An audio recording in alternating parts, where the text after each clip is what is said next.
Hello, welcome to the Honest Wargamer. This is the Age of Sigmar Stats Center where we look at the event results from the weekend and we talk about the armies and what that means for the metagame and how you might improve your game experience by understanding what's going on. I hope you enjoy the video. Let's get on. The first event and our biggest event of this week was over in Poland, and it was being held in Łódź by Mateus. So well done to him for organizing the event. We had two 5-0s at this event, which is quite exciting. We're going to talk about them now.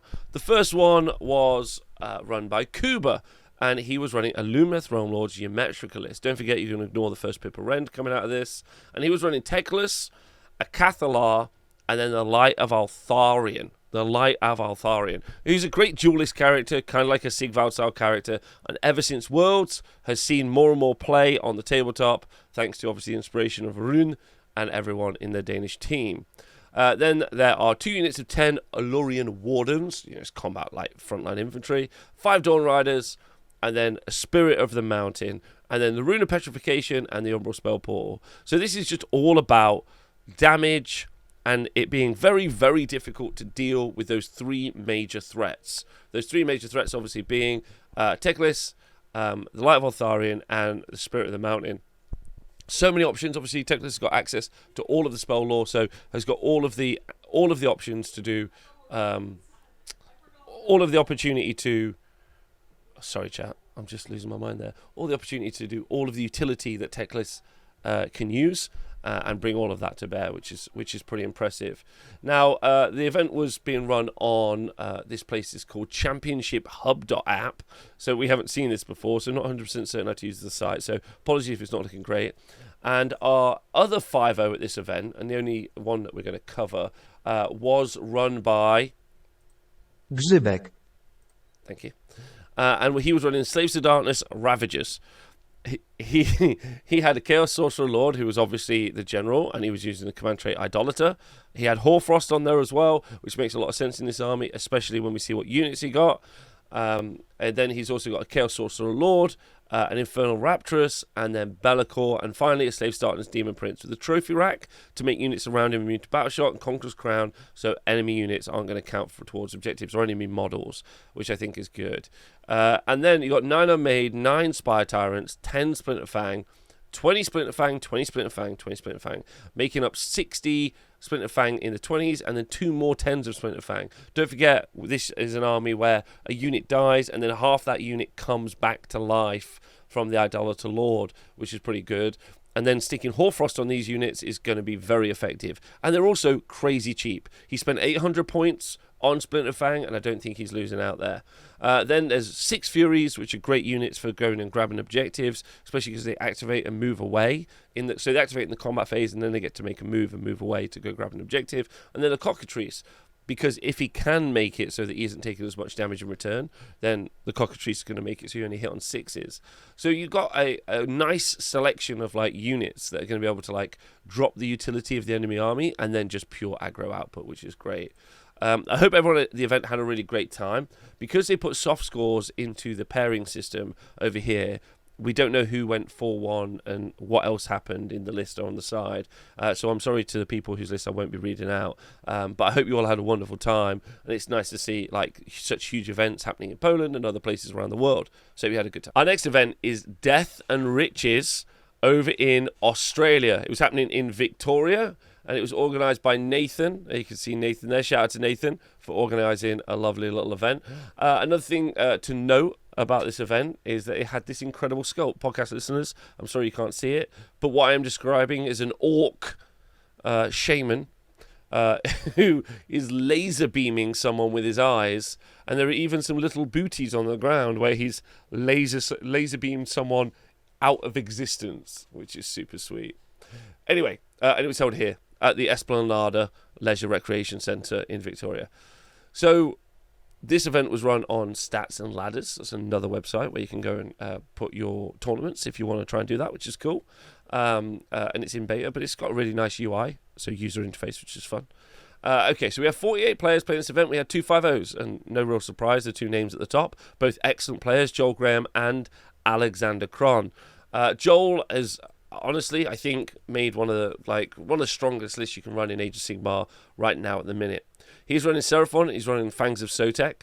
And again, shout out to Joel. A special thank you from me to you. He wrote all of his kind of like shorthand for what his units do on his list, so his opponents can know what his list does. So not only is he a champion and a great player, he's also helpful to his opponents. So another great representative of the hobby, so thanks. So in his list, he had Fangs of Sotek. His grand strategy was spellcasting Savant, which is kind of important, and I think you'll see that taken a lot in this particular army. Lord Croak in the list as well for all the AoE mortal wound damage. Skink Starseer with the 4d6 mortal wound spell, Merciless Blizzard. He has taken an enhancement so that he knows 2 spells on his wizards. Then he's got a Slan Star Master, and while he has taken the command trait Lord of Celestial Resonance, which is just the best thing in the book, like, it makes an already existing army almost twice as good. Like, it's just very, very good. So, like, there's no criticism, and that's what people take. It makes sense. Now, normally, you see an artifact with a Space Folder's staff, but actually, Joel has made quite an interesting list, and he hasn't done that. And so he's just taken a Pterodon Chief instead with the Arcane Tome, which I think generates him another Celestial Core point as well. Then he's got 10 Skinks, 5 Saurus Guard. Those 5 Saurus Guard are ablative wounds for all of his heroes, and then 5 Raptidon charges. Then he's thrown the Kronspine Incarnate of Gur in his list, the Malevolent Maelstrom, and the Suffocating Gravetide. It's been pointed out to me in the chat by my good friend Rob, different Rob to me, better Rob than me, that we're going to see more and more incarnates, and this might be something we see over the course of today, because obviously there is the new Realm spell for the ability to make your own incarnate go wild. Previously, there were very few armies that were able to do this. Tzeentch, probably the most famous one, because their Magister using Destiny Dice could make it so he didn't exist. Or he could blow himself up. I was trying not to say that, but YouTube hates it when I say that. But that's what he would do. And then the Incarnate would be wild, give themselves +1 to hit and run and charge. And unless that Incarnate is in your own, within 3 inches of your own units, there's no real downside to having your Incarnate go wild, other than you lose the character to which he's bonded. But now that there's a spell to do it, you don't even have to lose your character. And when I say that it was in almost every Tzeentch list because you could do it, and it was also inside Cities of Sigmar lists because you could also do that same thing as well, now that everyone can do it, you might see it happen more and more, and we might see a return of the Incarnate on the tabletop. I think Joel really showcasing that is really important, so shout out to him. And then he also took the Malevolent Maelstrom and the spell. I did do an Endless Spell tier show list. I did say this is one of the best spells in there. And Suffocating Gravetide, again. The fact that he has an AoE mortal wound damage spell from the Maelstrom and a horde clearing spell, and he's only had to spend 60 points, is amazing. I think it's fair to say both those 2 spells could probably go up in points. Suffocating Gravetide is quite good maybe to keep low, to keep the horde meta maybe down. But Maelstrom is very strong, especially and double strong inside Seraphon because of all the AoE mortal wound damage. Great list. Now, Alexander Kron was running Disciples of Tzeentch, and he's got a Guild of Summoners list, so obviously you can summon Lords of Change. He's got a Fluxmaster, Kairos Fateweaver, Magister on Disc of Tzeentch, and then a Curseling in his list as well. The Magister on Disc of Tzeentch is bonded to, would you believe it, an Incarnate in there. And then he's got Carrick Acolytes, he's got 3 lots of 10 of those, and then he has the Incarnate, he's got the Demonic Simulacrum, which is then the spell, and the Umbral Spell Portal. So the Umbral Spell Portal will be for his Fluxmaster. Fluxmaster has got an ability to generate a lot of fate points when casting spells from the back of the board. He's really excellent, and the Spell Portal keeps him a little bit safer, and the Eternal Shroud is going to help him with that. Kairos Fleetweaver. Kairos Fleetweaver. It just not becomes wild. It just says is wild, not becomes wild. Okay. Oh yes, and also a shout out to Kron. Sorry, I should mention this. That Alexander Kron was the #1 best performing player in Oceania, so that'd be like New Zealand and Australia as well last year. Well, not last year, last GHB. So Kron's got some real skills there. Magister on Disc of Tzeentch also has got Arcane Sacrifice Arcane Sacrifice is a command trait, but Arcane Suggestion, which is easily the best spell probably in the whole book. So generating fate points, generating dice with Kairos, doing mortal wounds at 18 inches. Tzeentch is an 18-inch mortal wound bunker army, pretty much, and then the whole point of the Incarnate is to keep the enemy away from you as you summon more Lords of Change, which I think is Really great. Anyway, shout out to both those two players, both excellent players, running excellent, cool lists. Right, let's look at all of the 4-1s. And just like always, Australia is changing the game. So Dalton was running Uruk War Clans and somehow was able to stealthily hide his list, but I fixed it. He was running a Big War list with an Uruk Weird Knob Shaman, an Uruk Mega Boss, and his Shaman, by the way, had the command trait Shaman of the Chill Lands, which is from the new battle plan, the new GHB. An Uruk Mega Boss with the Artifact the Destroyer, 2 War Chanters, and then a Wargog Prophet with the Glowing Tattoos, and the Law of Primal Frost, Hoarfrost, and then Gobsprak. Gobsprak has made it into loads of lists recently. We saw it a few weeks ago make it into a lot of lists, and it's just because you can add so many Primal dice to his Unbind, and when he does do an Unbind on a 10+, the Wizard takes D6 mortal wounds. And that just means, like, casting against Gobsprak, you legitimately might lose lots of your small casters, especially if you're already taking, like, a miscast or a primal miscast of D3 damage here and there. So, like, Gobsprak is just absolutely kind of, like, dominating the anti-magic meta. Then there are 5 R-Boys, 5 R-Boys, and 5 R-Boys, 10 more R-Boys, and these are all just going to be holding on to objectives. And 10 Uruk Brutes, which honestly, for 280 points, are genuinely fantastic. Really good into matchups like things like zombies, although I'm not sure that meta really exists in Australia, especially because models with only 1 wound won't count for holding objectives when they're near them, and because they can just beat them up pretty well. 6 Gore Grunters as well in the list, and then he's got Geminids of Ulgish and Malevolent Maelstrom. Again, 2 greatest endless spells. Great list, super fun, super cool to see. Ryan Chamley's running a Daughters of Cain list, and while he's not really like changing the shape of how Daughters of Cain play, Daughters of Cain is just such a solid list still. Calibron, they got Melisite Ironscale, Marathi Cain, and the Shadow Queen. And then 10 Blood Sisters, which are the Fighty Snakes, and then 15 Bloodstalkers, which are the Shooty Snakes.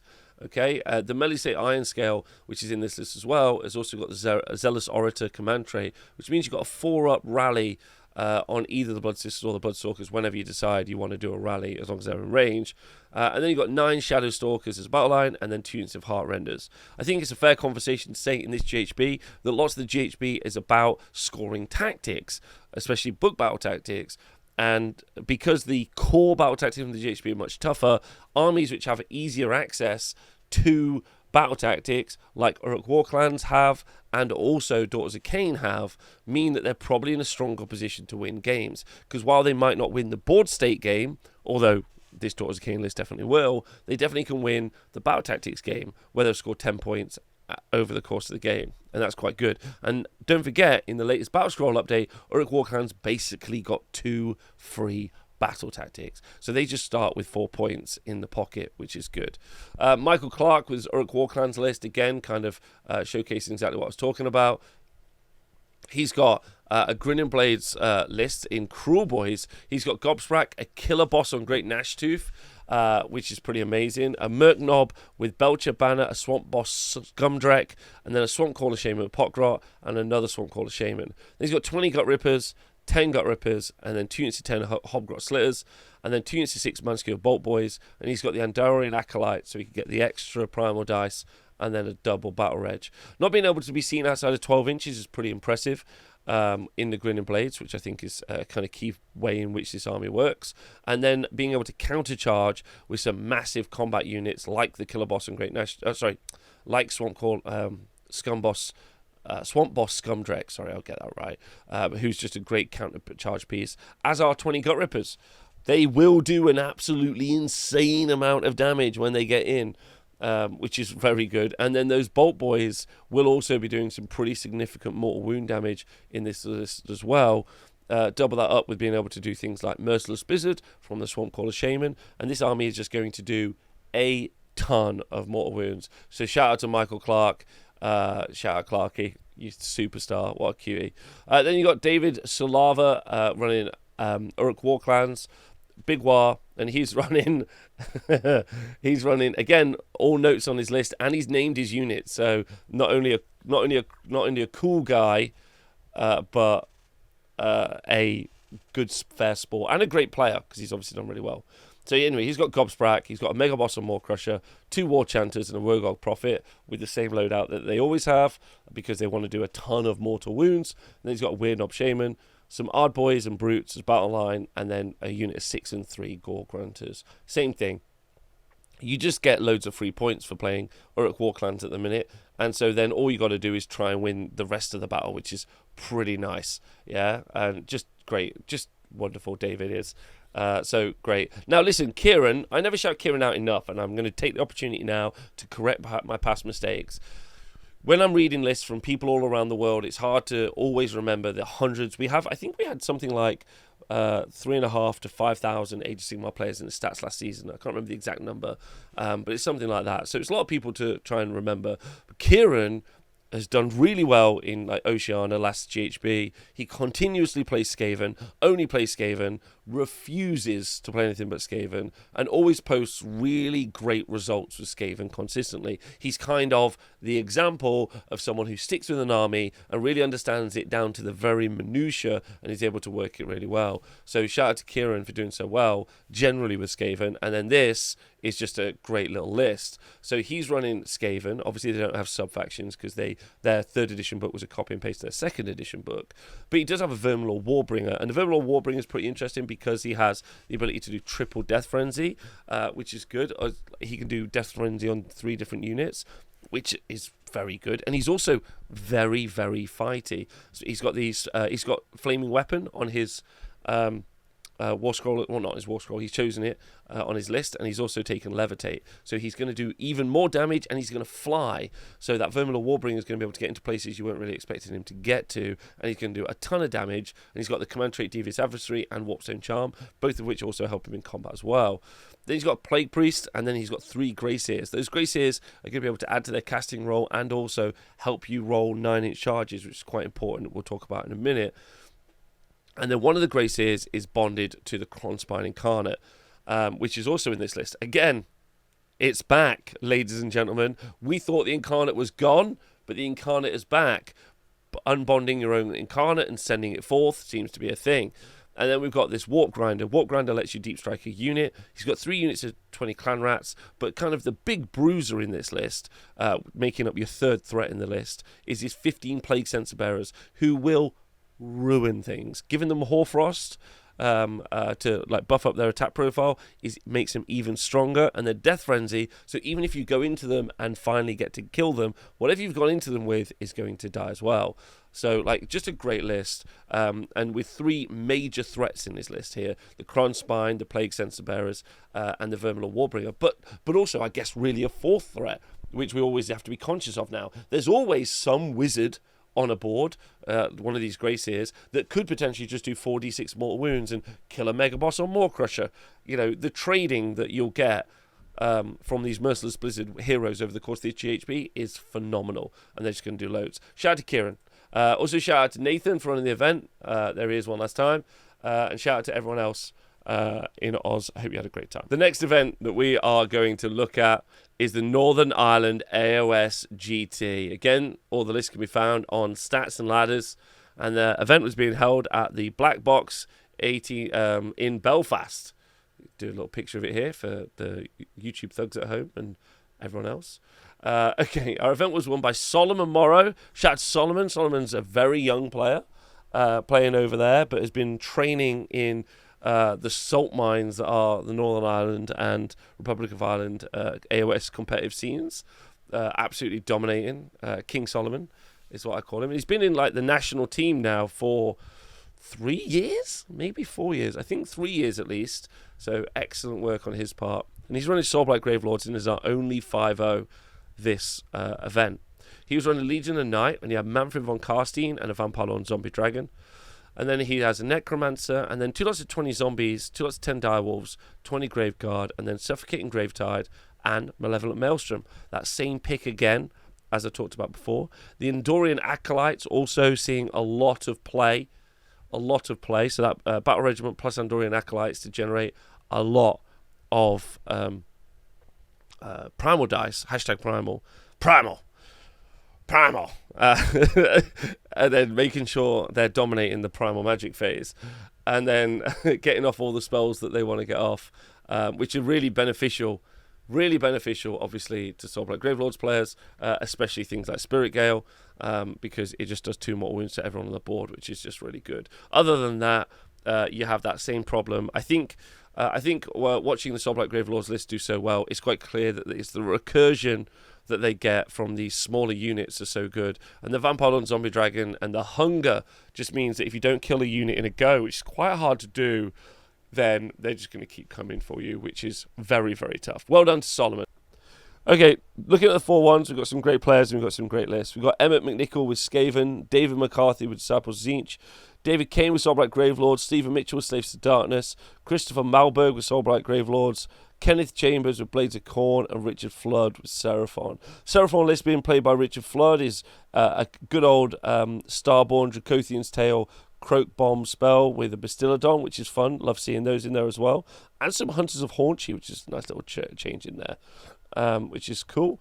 Our Skaven list, run by Emmett McNichol, is really, really unique, actually. And it's nice, again, to be talking about Skaven. So, second time around. Hold on, there's something wrong with this website where you can't... Okay, that'll do. Greyseer, Warlock Engineer, a Verminlord Deceiver with the Devious Adversary and the Shadow Magnet Trinket. Literally only artifacts that have ever been put on a unit in this army. A Master Molder and a Plague Priest, and then Slink Skittershank, who's a good kind of like... You could use him as an Alpha Strike kind of assassin, which is literally what he is an assassin. It's quite a cool little unit, actually, if you get the chance. Slink Skittershank.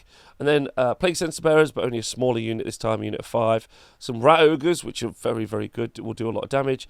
Then a bunch of Clan Rats, and then 2 Warp Lightning Cannons in this list as well. So they've got like a variety of different options here. Specifically, they can keep shooting you at range with the Warp Lightning Cannons, threatening some of your big, heavily armoured pieces. And then they can just throw in some Greyseers to do some mortal wound damage with Merciless Blizzard, and then whenever they want to teleport over their big Verminlord Deceiver, they can. Double that up with Slink for some good combat. David McCarthy is running Disciples of Zinch, and again, this website doesn't want me to actually read the list for some reason. I don't know why.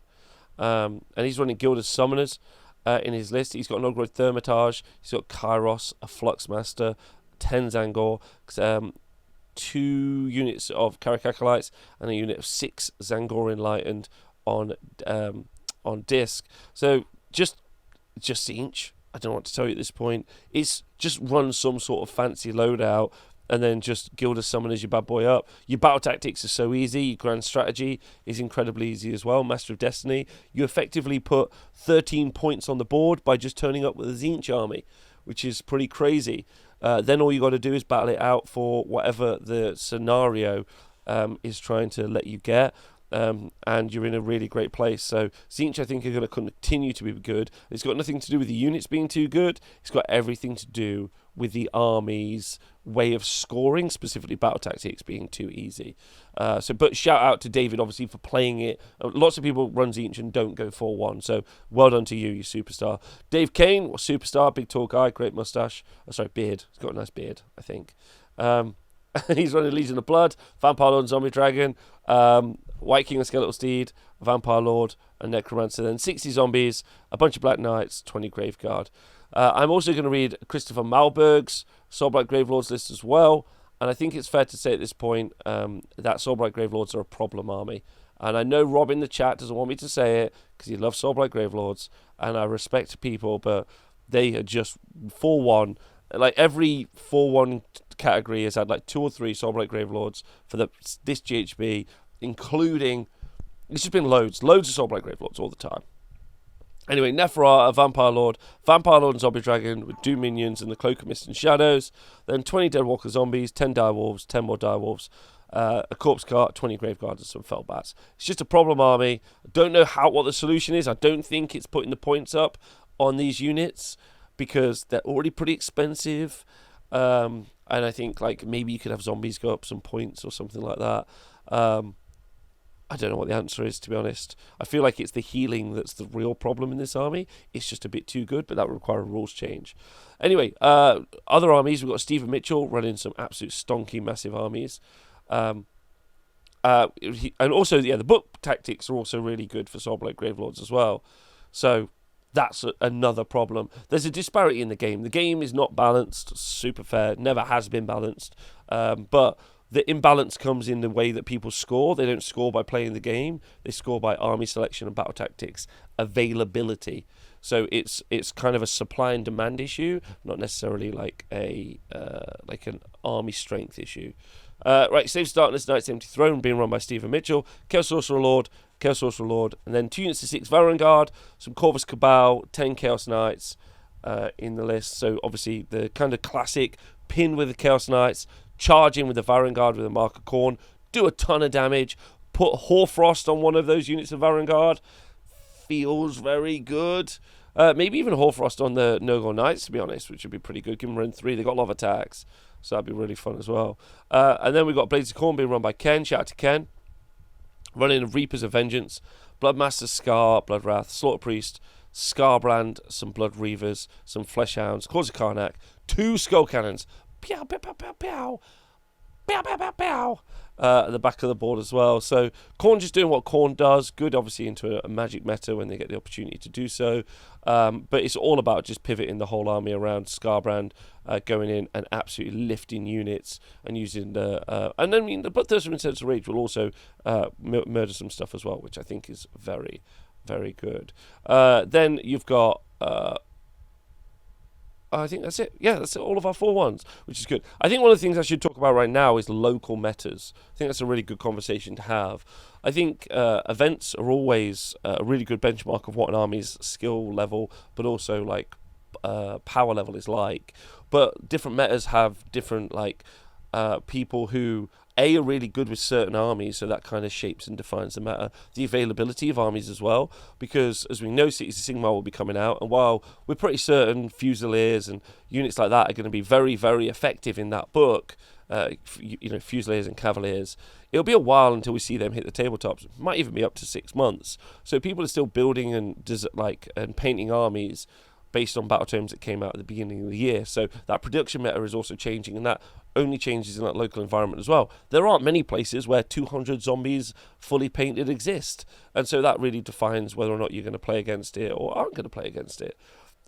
Similar, like we saw with the Splinter Fang lists for Slaves to Darkness, they're quite rare. You know, there's probably only a couple of those examples of those armies actually existing in a single place in the world. Like, I know there's one in Norway, I know there's one over in the United States, but like they're quite far apart, and there are loads of other events that happen. So it's always worth thinking about local metas, the production meta, and interpreting these event results based on that information. It's always worth thinking about. Our next event is the Leeds GT, the AOS Leeds GT. 33 players were playing at this event in England. The event was run by Mike Stewart. Mike, one of the England national teams players, was running Fangs of Sotek. And similar to what was happening in Australia, we have a Fangs of Sotek army. I'm going to quote my friend Pro to Tabletop in the chat. He said he played against this list similar to this list on Saturday. The Kronspine in this Seraphon list is the MVP in an army that doesn't need another MVP. It's the Seraphon Starborn list in Fangs of Sotek. Slan Starmaster with Lord of Celestial Resonance, double CP. Croak, Starseer, and then a Saurus Astroth Bannerbearer, 10 Skinks, 5 Saurus Guard, and then an Incarnate with Maelstrom and Suffocating Gravetide in this as well. Also some Andorian Acolytes just to kind of add in to get some extra spells. Same as we talked about when we talked about Joel's list. Incarnate's going to pin units in. You're going to take 1 billion mortal wound damage out of these units. They're then going to either use that summoning pool that they've generated to do more mortal wound damage, or just summon more stuff. It is truly the most perfect timeline, where the Incarnate is back in Age of Sigmar and Seraphon are on top. If you have been listening to this show for a while, or even involved in competitive Age of Sigmar, this is quite simply as it always was. This feels like this is just how life is. Seraphon winning, Mike Stewart winning, and so shout out to Mike for just pushing out an absolute monster list. We got some absolute legends though in the 4 and a draw category, and by legends, one person, Peter Twig. Let's go of the Yorkshire Fisters, and he was running Blades of Khorne, Reapers of Vengeance. You may have seen an interview with him recently. I did. Or you may have seen a video I put up of his game where he played our first ever GHB game here at the arena. Anyway, so he's running a Khorne in his anti-magic dog walk 2 Leeds Boogaloo list. And his sub-faction His sub-faction is Reapers of Vengeance. He's got Scarbrand, a Bloodmaster, and another Bloodmaster. And the secret source here is the Unfettered Fury and Scarbrand, who basically just walk around together, beating stuff up, with the Bloodthirst of Unfettered Fury using the artifact of power Argath, which units within 3 inches get no ward saves. And then Scarbrand just comes in and does the whole thing. Then 1, 2, 3, 4, 5 units of Fleshhounds, screens, pinning units, and also stopping magic. And then finally, 2 units of 3 Mighty Skull Crushers. As we know, Khorne is actually a movement control army, not an actual damage dealing army. And Peter uses those really well. Uses the Blood Tide table to be able to pin units in. And then finally, a unit of Hex Gorgeous Skulls. The Endless Invocation of Hex Gorgeous Skulls and a Wrath Axe. Shut down enemy wizards, and then the Wrath Axe to do a ton of mortal wounds. Shout out to Peter. Looking at the rest of the 4-1s, we've got Matt Goldsborough, who lost in the final to Mike Stewart with literally almost a mirror list. Fangs of Sotek with an Incarnate, battling it out against each other on the top table would have been a sight to see. Love mirror matches, they're super fun. Andy Hughes with an Nagash, Legion of the Night, Soulblight Gravelords list. Alex Tubb with an OCR Bone Reapers list in No Myriad. Catacross, 6 in Mortisguard, some dudes. Mike Chatterton with a big wire. I want to shout Mike out. He writes a load of articles for Goonhammer. You can go check them out. And he was running a list similar to the one we saw happening over in Australia. But I'll talk about it as well. He did have a little cheeky Breaker boss on My Brute Tragoth, which I do love. Gobsprak, we talked about that already today, and how effective he is in the game at the moment. 2 War Chanters, a Weird Knob Shaman, and then a Wurgog Prophet. Then 2 units of 5 R-Boys, 15 R-Boys, great for holding objectives, especially near the War Chanters, a 4 rally. And then 10 Brutes, and I talked about this earlier as well, but I think Brutes are really good in this meta at the minute. And then 10 Gore Grunters and the Malevolent Maelstrom in his list as well. So, and while not super different to what we saw happening in Australia, still super cool to see Big War out there. And again, that's got to come down to the fact that battle tactics is just so easy. You're almost starting with 13 points in many ways, and then you've just got to play on the primary. And I tell you what, if there's one thing orcs love to do, it's fight over the primary. So shout out to them. Shout out to everyone at the event. I hope they had a great time. I wish someone had recorded that game between Mike and Matt. That mirror match on the top table sounds hilarious, and I hope you had a great time. Our last event was over in Sweden. We had the GTG to Daggers AOS Tuning event, and it was won by Michael Magnusson with his Khorne the Flayed list. He had a Bloodsecrator, Bloodthirster, Unfettered Fury, Rumgor Ritualist, Slaughter Priest, 10 Blood Warriors, 8 Claws of Karnak, 5 Fleshhounds, some Skull Reapers, a unit of 10, 6 Mighty Skull Crushers, 9 Untamed Beasts. The Mighty Skull Crusher is definitely going to pin units in using Blood Tithe. Skull Reapers was one of the big damage dealers in the army, and the Blood Warriors similarly going to be really good at holding units in combat particularly well. Slaughter Priest and the Rumgor Ritualist for buffing those units up. And then the Bloodthirster of Infected Fury, so that you've got no wards in your army. That is it for the Stat Center today. Well, the game has changed. I don't know what to tell you. Seraphon finally hitting those tables, as I predicted. But Soulblight Gravelord still, wow. And please remember that this is just one weekend's events. You're going to say things like, where are Lumineth? And I'm like, it's been like 3 weeks since the GHB came out. Calm down. But some armies are out there. And a lot of people like playing with their new books as well. Their new toys, their new miniatures, their new armies. So Soulblight Gravelords are in the mix. The Incarnate coming back is not what I was expecting at all. That is like the worst bad guy making a return. And I'm not here for it, if I'm honest. I hate the Incarnate. I think it's lame. I think it's lame, non-narrative piece of scenery that they gave some absolutely offensively broken rules to. There was one point when the Incarnate was in something like 80% of like 5.0 lists that happened in one of the GHBs. So it would be fun to see it just go away again, my personal opinion.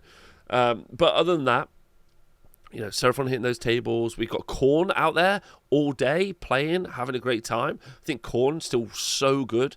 There's lots of armies missing, but there's only been 4 events this weekend. We only had 133 players this weekend. So, and we've had 500 players over the course of this GHB so far. So we really don't need to stress too much right now. Some of the stuff seems really strong, definitely, but some of the stuff like might pan out depending on the missions, depending on some other stuff.